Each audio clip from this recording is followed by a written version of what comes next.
নমস্কার, আমি সৃজা। এই মুহূর্তে আমি রয়েছি উত্তর 24 পরগনার জেলা সম্পাদক পলাশ দাসের সঙ্গে। নমস্কার। ভোট তো শেষ হয়ে গেছে, এখন কি বলবো, টেনশন ফ্রি নাকি আরো দ্বিগুণ চাপ, আরো দ্বিগুণ প্রেসার রেজাল্ট মানে 4 তারিখের আগে? না, আমাদের তো হারাবার কিছু নেই, টেনশনের ব্যাপারই নেই। টেনশন তৃণমূল বিজেপি, তাদের কেউ গণৎকারের কাছে যাচ্ছে, কেউ টিয়া পাখির কাছে যাচ্ছে। তা আমরা তো গেম করব, আমরা তো জিতবো। আমাদের কিছু ছিল না, লোকে শূন্য শূন্য শূন্য শূন্য বলতো, তো এইবার সেসব থাকবে না। কাজে টেনশন আমাদের কিছু নেই, টেনশন সব তৃণমূল আর বিজেপির কাছে। কাজে আমরা লড়াইয়ের মধ্যে আছি। নির্বাচন একটা বড় ঘটনা, কিন্তু নির্বাচন অথবা নির্বাচনের পরবর্তী সময় আমরা মানুষ, খেটে খাওয়া মানুষ, শ্রমজীবী মানুষ, তাদের জীবন জীবিকা, রুটি রুজি, সমাজে গণতান্ত্রিক ব্যবস্থা, সম্প্রীতির বন্ধন, তাকে কায়েম করবার জন্য যে লড়াই আমাদের অর্থনৈতিক ক্ষেত্রে লড়তে হয়, রাজনৈতিক ক্ষেত্রে লড়তে হয়, সামাজিক ক্ষেত্রে লড়তে হয়, সাংস্কৃতিক ক্ষেত্রে লড়তে হয়, আমাদের সেই লড়াইয়ের মধ্যেই আমরা ছিলাম, আছি, থাকবো।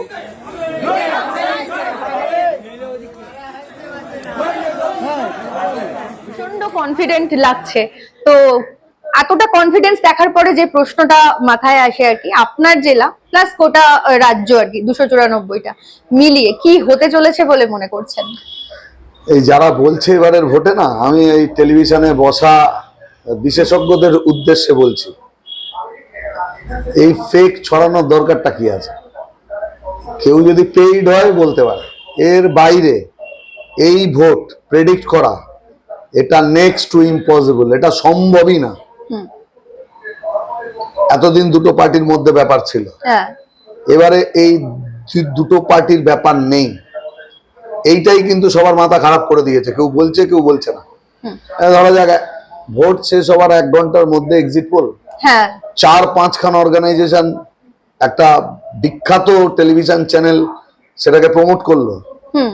1 ঘন্টার মধ্যে কোটি কোটি মানুষের মনের মধ্যে ঢুকে বের করে নিয়ে আসার ক্ষমতা কি আর্টিফিশিয়াল ইন্টেলিজেন্সে তৈরি হয়েছে? থট রিডিং এমন কোন ডিভাইস নরেন্দ্র মোদীর হাতে আছে? ওর বন্ধু ইসরায়েল ওকে সাপ্লাই করেছে ফাদারল্যান্ড। তো কোথা থেকে পাচ্ছে এটা? এটা কি হয়েছে? আমি যদি বলি এটা স্ক্রিপ্টেড, আগে থেকে লেখা ছিল। ভোট শেষ হবে তখনও হয়তো ভোটের লাইনের লোকে দাঁড়িয়ে আছে, কেন কোথাও কোথাও 6টা অবধি ভোট থাকলেও যত মানুষ লাইনে থাকেন, তাহলে সেই মানুষকে 6টার সময় তাদেরকে টোকেন দেয়, দিয়ে সেই ভোটটা করাতে হয়। তারপরে সবটা প্যাক আপ হবে, সিল হবে, তারপরে ইভিএম যাবে। তখনও সব জায়গায় রাজ্যে ভোট শেষ হয়নি। আর টেলিভিশন চ্যানেলে মানে অসাধারণ মেধা সম্পন্ন এই যারা এটা বললেন, এদেরকে এতদিন নোবেল দেয়নি কেন? আমার তো এটা কৌতূহল, কেন দিল না? মানে ওদের নোবেল যারা দিচ্ছেন তাদের যোগ্যতা নিয়ে এখন এই প্রশ্ন উঠতে পারে যে তারা এই ধরনের এত কৃতি, এত প্রতিভাধর বাংলায় ঘুরে বেড়াচ্ছে, তাদেরকে দেখতে পেল না। আমার এই প্রসঙ্গে মনে পড়ে এই পেহেলগাঁওয়ে জঙ্গি হানার পরবর্তী কালে হঠাৎ একদিন রাত্রিবেলা দেখি যে চ্যানেলগুলোতে যে লাহোর দখল হয়ে যাচ্ছে, করাচি দখল হয়ে যাচ্ছে, অংশ শহর কবজার মধ্যে চলে এসেছে, ম্যাপ থেকে উঠে যাবে, পাকিস্তান প্রায় বিপন্ন, উড়ে গেছে। তারপরে গভীর রাত পর্যন্ত সব জায়গায় খোঁজ করছি, দেখছি আমাদের রাজ্যের, আমাদের ন্যাশনাল চ্যানেলগুলো এক একজন অ্যাঙ্কার যখন এখন ভোটের হিসেব দিচ্ছে, সেই দিন এই অ্যাঙ্কারেরা রাত জেগে গলার শিরা ফুলিয়ে কিভাবে ভারত পাকিস্তানকে দখল করে নিচ্ছে তার বর্ণনা দিয়ে যাচ্ছে। আর লক্ষ লক্ষ যে মানুষ, কোটি কোটি যে মানুষ ভারতে শুনছে, তাদের একেবারে লোম খাড়া হয়ে যাচ্ছে, শিরায় রক্তের তুফান উঠছে, একেবারে শত্রু সামনে তাকে ছিঁড়ে ফেলতে হবে। আর ওই স্টুডিওতে সেদিন যারা রাত্রেবেলা বসেছিলেন, এখন যদি তাদেরকে দেখানো যায় তাদের রূপ, তিনি তখন ওখানে কি করছিলেন?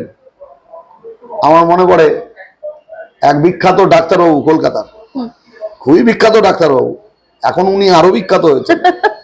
তো তিনি লিখলেন যে ছোটবেলা থেকে যে পাকিস্তানকে এই সব খারাপ কাজ করতে দেখলাম, ভারতের মাটিতে কত হানা, জঙ্গি হানা, অমুক তমুক এইসব ঘটিয়েছে, আজকে এত বছরের জীবনে প্রথম শান্তিতে ঘুমাতে যাব। তারপরে লিখছেন লোকটা কিছু করে দেখালো। এই লোকটা মানে হচ্ছে নরেন্দ্র মোদী, কিছু করে দেখালো। হ্যাঁ ঠিকই, এবারে এক্সিট পোলেও উনি খুব খুশি, ওনার মতো আরো অনেক লোক দারুণ খুশি। উনি ওর গদবাদা ডায়ালগ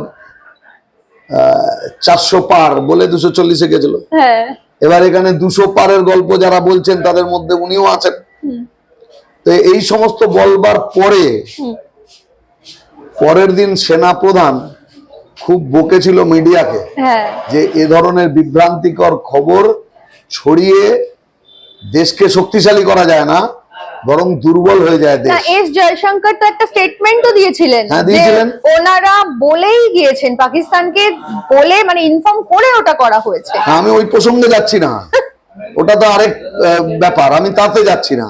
আমি বলতে চাইছি যে ঘটনাটা ঘটেনি, সেই ঘটনাটা আমাদের রাজ্যের সবকটি টিভি চ্যানেল সেইটাকে দেখালো, আলোচনা করলো, অ্যাঙ্কারেরা গলা ফুলিয়ে শিরা ফুলিয়ে বললো, যারা স্টুডিওতে থাকলেন তারা একেবারে দখল করে নিলেন, সব লাইভ কমেন্ট্রি চলতে থাকলো।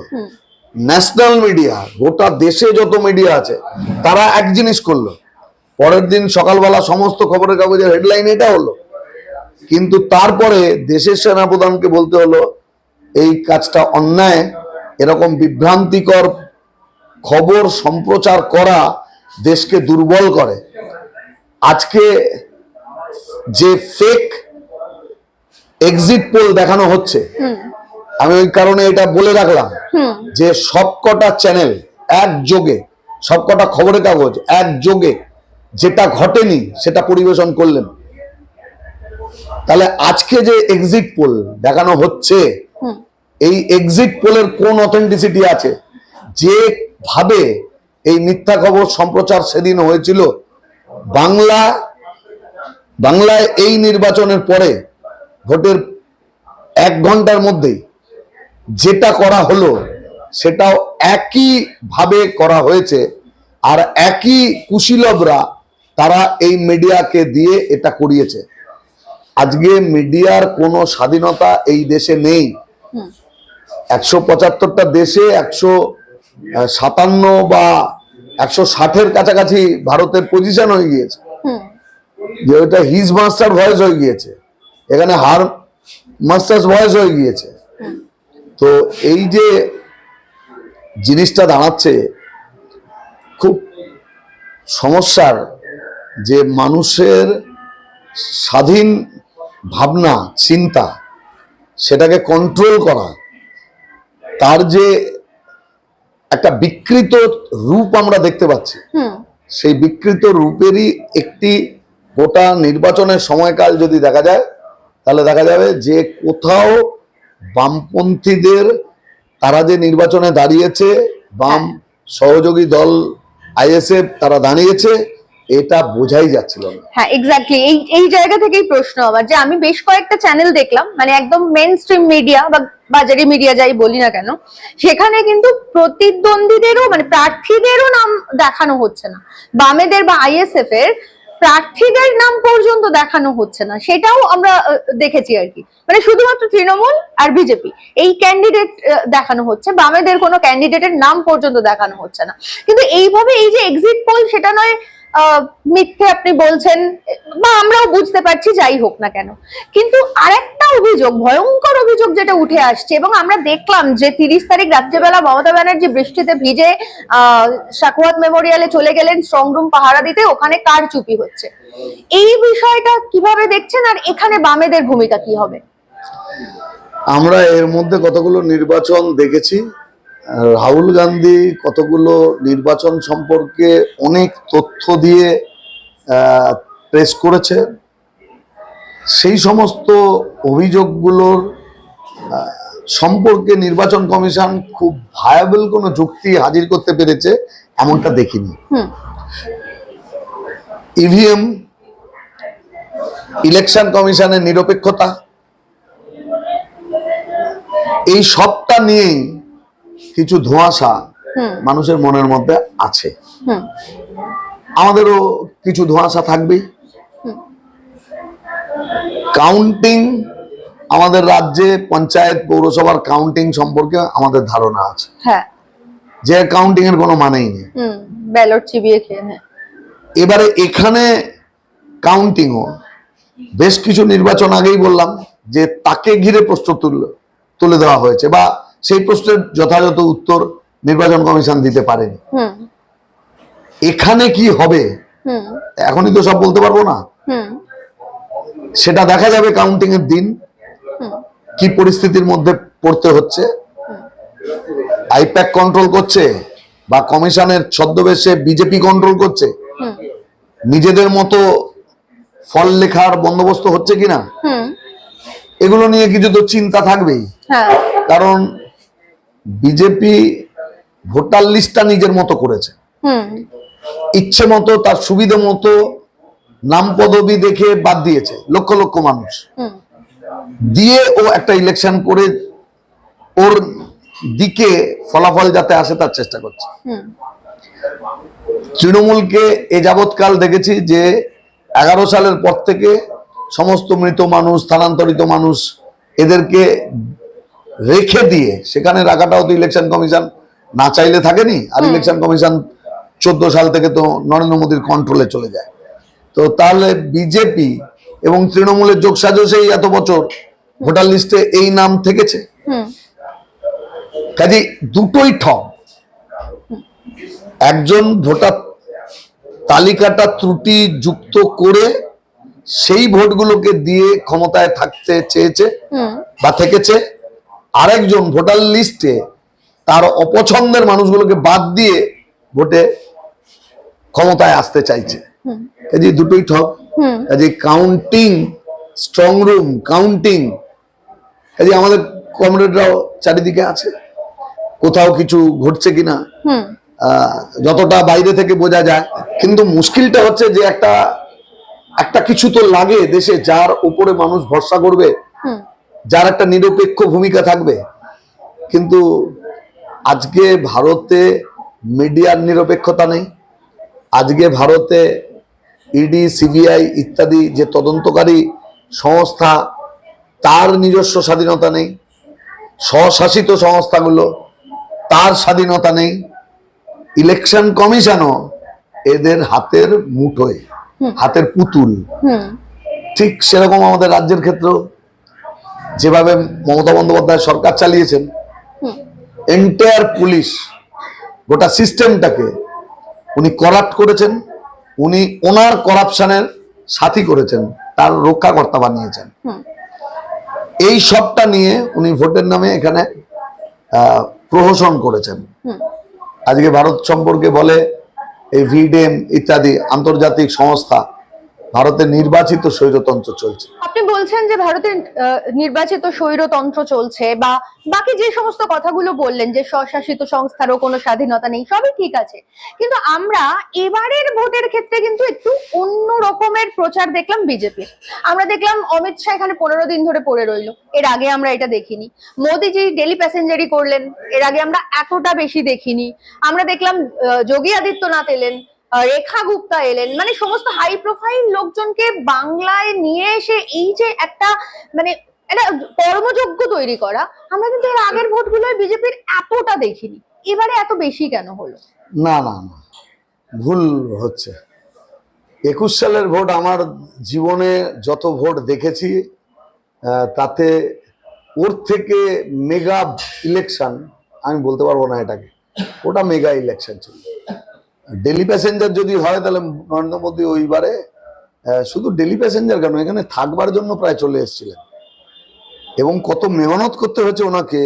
আমি বলি সব জায়গায়, হাসি মজা করেই বলি, সেটা হলো যে এই যে 3 ইডিয়ট সিনেমা, খুব পপুলার সিনেমা, তাতে আমির খান 50 ঊর্ধ্ব একজন মানুষ, অভিনেতা, সে অভিনয় করছে হচ্ছে 19-20 বছরের একটা ছেলে। তাহলে তাকে কত জিমে যেতে হয়েছে, ডায়েট কন্ট্রোল করতে হয়েছে, স্কিনের কেয়ার নিতে হয়েছে, তবে গিয়ে তো একটা টাটকা ফ্রেশ 19-20 বছরের একটা ছেলে হওয়া যায়।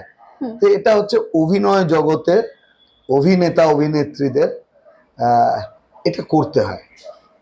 এই প্রফেশনালিজম দরকার একটা চরিত্রকে ফুটিয়ে তোলবার জন্য। কিন্তু রাজনৈতিক নেতা যদি এই কাজটা করতে যায় তাহলে তাকে ভণ্ড বলতে হবে। তো 21 সালের ভোটে নরেন্দ্র মোদী এত লম্বা দাড়ি রেখেছিল। আপনি এই 21 সালের ভোটের আগে চলে যান, পরে চলে যান, আপনি দেখবেন ওনার 3.5 মিলিমিটার যদি দাড়ির দৈর্ঘ্য থাকে, সোমবারে যে দৈর্ঘ্য পাবেন শুক্রবারে তাই পাবেন, জানুয়ারি মাসে যেটা পাবেন নভেম্বরেও সেটাই পাবেন। মানে এত স্টাইল দুরস্ত একজন মানুষ, সে স্রেফ 21 সালের ভোটে বাইনারি পলিটিক্সটাকে জীবন্ত রাখবার জন্য, তার বোন মমতাকে ক্ষমতায় রাখবার জন্য 16 সালে তার নৌকো ডুবে যেতে বসেছিল, যে কারণের জন্য বিজেপিকে এইখানে নিয়ে আসার দরকার তৃণমূল এবং বিজেপির এই যৌথ পরিকল্পনা প্রয়োজন হয়েছিল, সেটার রূপায়ণে এরা কি ভয়ঙ্কর নাটক করেছিল। সেদিন প্লেন দাঁড়িয়ে থাকতো, প্রতিদিন অর্ধেক তৃণমূল উঠে চলে যেত, সবার অক্সিজেনের অভাব, আর সিলিন্ডার সাপ্লাই হতো দিল্লি থেকে, নাগপুর থেকে। তা নিয়ে গেরুয়া ঝান্ডা ধরে এখানে এসে সবাই মুকুল রায়ের নেতৃত্বে বিজেপির ক্যান্ডিডেট হয়েছিলেন। আজকে আবার তারা অনেকেই তৃণমূলের ক্যান্ডিডেট। চুরি যারা করলো তারা কেউ জেল ফেরত হয়ে তৃণমূলের ক্যান্ডিডেট অথবা বিজেপির ক্যান্ডিডেট। তো এই সব মিলেমিশে থাকা, তো ওদের পরিকল্পনা অনুযায়ী আরএসএস যেটা লিখে দিয়েছে, 21-এ সেই নাটক করেছে, 26-এও সেই নাটকই করছে। কাজে এবারে দারুণ একটা কিছু করেছে এমন কোনো ব্যাপার না, বরং যদি বাহ্যিক দিক থেকে প্রচারের কথা বলি, 21-এর তুলনায় অনেকই কম। 21-এ যে ইন্টেন্সিটি ছিল, মানুষের উপর যে চাপ তৈরি হয়েছিল, 26-এ এটা বলতে পারি সেই চাপ নেই। বিদ্যাসাগরকে অব্দি ছাড়েনি। কলেজ স্ট্রিটে কি লাঠালাঠি মারদাঙ্গা, যে বিদ্যাসাগরকেও নামিয়ে নিয়ে চলে এসছে। তাহলে রবীন্দ্রনাথ, বিদ্যাসাগর কেউ বাদ যায়নি। তো এখন এদের সম্পর্কে আমি এই কারণে বলি যে এক্সপার্ট কে, কার কাছ থেকে আপনি সব থেকে ভালো তৃণমূল বিজেপি সম্পর্কে জানতে পারবেন, তিনি নেই এখন। তার ইন্টারভিউ থাকলে ওটা মানে খুব দুষ্প্রাপ্য ফিল্মের মতো না, সংরক্ষণ করা দরকার। তাতে যদি বহু অর্থ ব্যয় হয়, অর্থ ব্যয় করেই সংরক্ষণ করা উচিত। কেন এরকম মহানুভব মানুষ বাংলার রাজনীতিতে, সমাজে যাদের বিশাল অবদান, তার একটি হচ্ছে মুকুল রায়। সেই মুকুল রায়ের উক্তি মনে রাখবেন যে যা তৃণমূল তাই বিজেপি। তো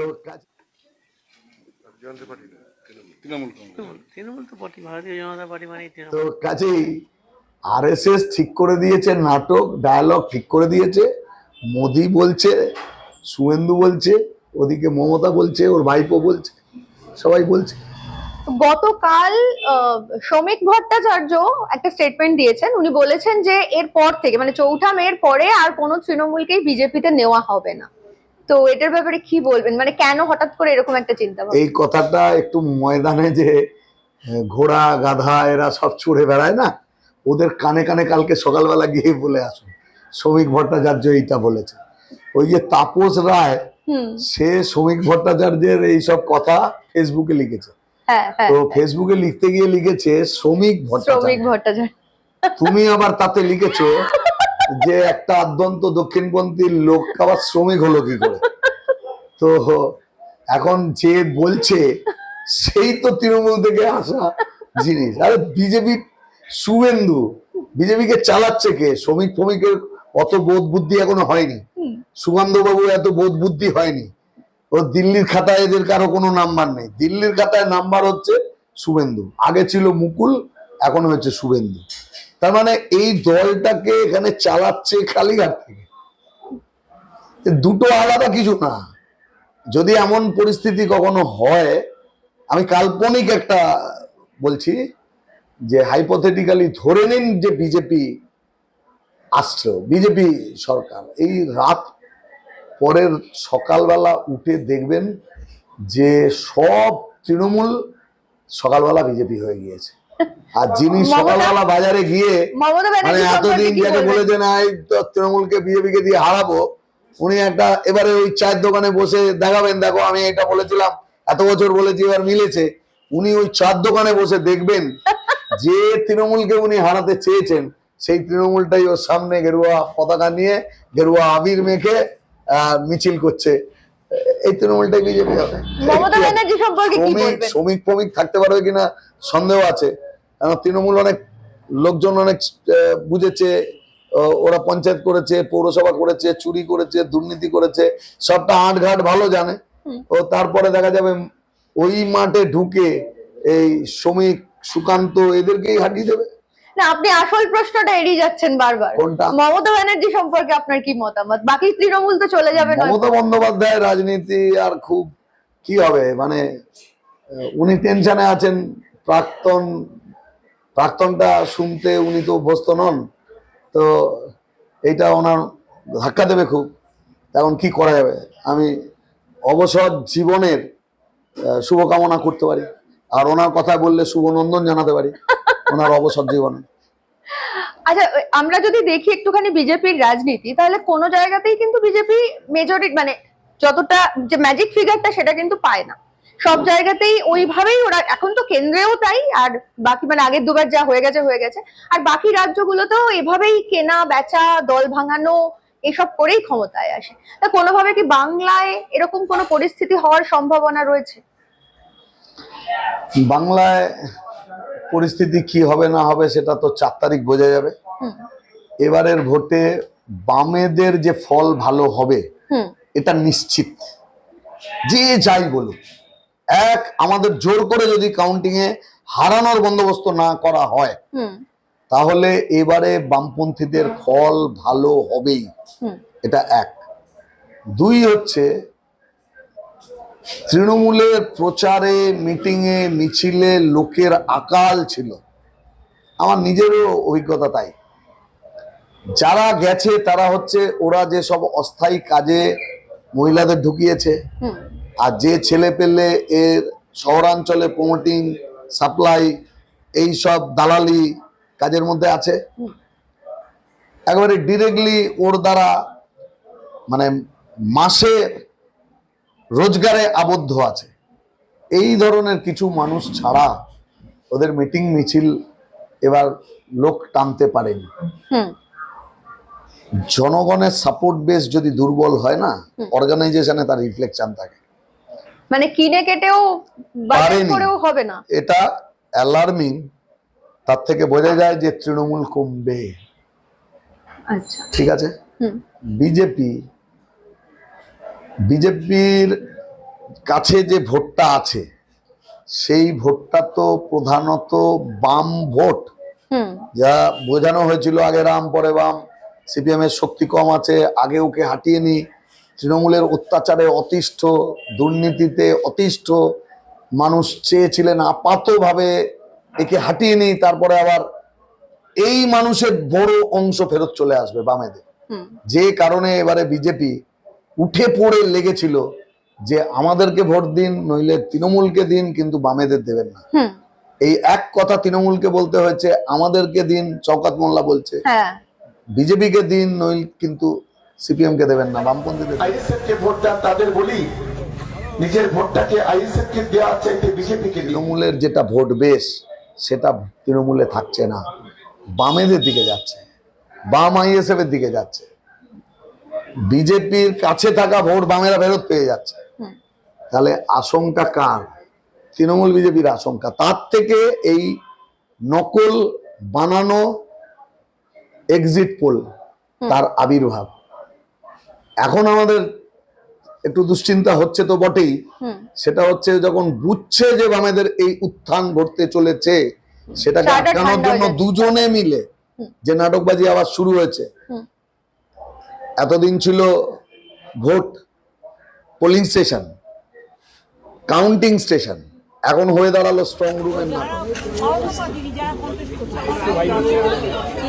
তারা যাতে বসতে পারে তাদেরকে বসার ব্যবস্থা করে তাদের জন্য সুঅস্ত্র এবং সিসিটিভি তারা দেখতে পারে তার ব্যবস্থা করে।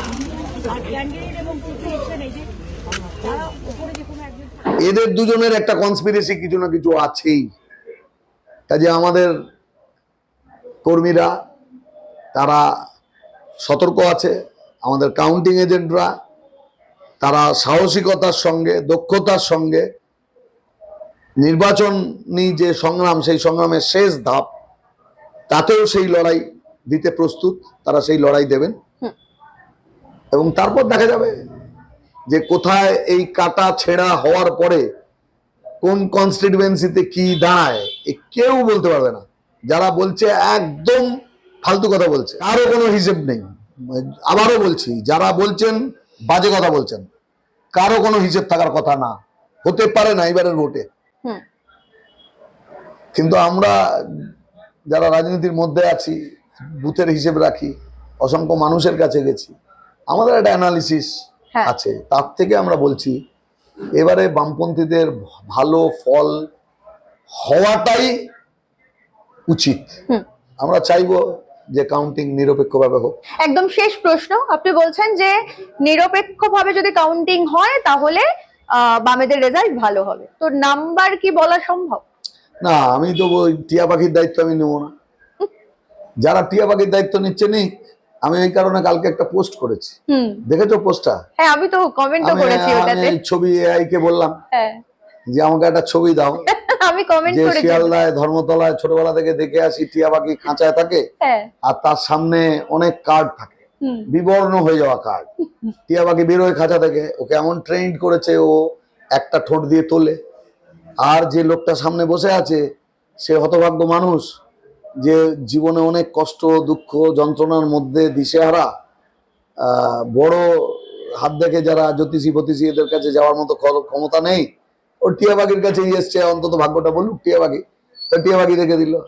আমি ওই কারণে এঁকেছি তৃণমূল একটা, বিজেপি একটা বসে আছে টিয়া পাখির সামনে, আর সাংবাদিক বুম ধরেছে টিয়া পাখির মুখে ঠোঁটে, টিয়া পাখি বলুক। এইটা আমি কালকে একটা দিয়েছি। তো কাজেই যারা এটা করছেন তারা টিয়া পাখি হচ্ছেন। অনেক টিয়া পাখি, ওই যে কাফকার লেখা ছিল পোকা, বুদ্ধদা ওটা নাটক করেছিলেন। সেই পোকাতে মানে একটা মানুষ, সে হঠাৎ একদিন সকালবেলা দেখলো যে সে পোকা হয়ে গিয়েছে। তা আমার কালকে না হঠাৎ সেই কাফকার গল্পের কথা মনে হলো, যে আমাদের রাজ্যে অনেক লোক ইলেকশনের দিন সন্ধ্যেবেলায় হঠাৎ দেখছি টিয়া পাখি হয়ে গেছে, সবাই ঠোঁটে তুলে ফেলছে, সবাই বলছে। আর টেলিভিশনের অ্যাঙ্কারদের কাজ হচ্ছে, সাংবাদিকদের কাজ হচ্ছে বুম নিয়ে গিয়ে তার কাছে ধরছে টিয়া পাখির কাছে। টিয়া পাখি বলছে, হ্যাঁ যে আমিও এইসব কথা বলছি না, শুধু এই কথাটা বলছি যে গোটা পশ্চিমবাংলার সব প্রান্তেই বামপন্থীদের পুনরুত্থানের যথেষ্ট ইঙ্গিত আমরা দেখেছি। যে প্রচার আমরা করেছি, যে মানুষের সাড়া আমরা পেয়েছি, এটা মিথ্যা হতে পারে না। আমাদের অভিজ্ঞতা কম হলো না। কাজেই সব মিলিয়ে বামপন্থীদের ভালো ফল না করাটা, সেটা যদি ভালো না হয় তাহলে সেটা নিয়ে আলোচনা চলতে পারে।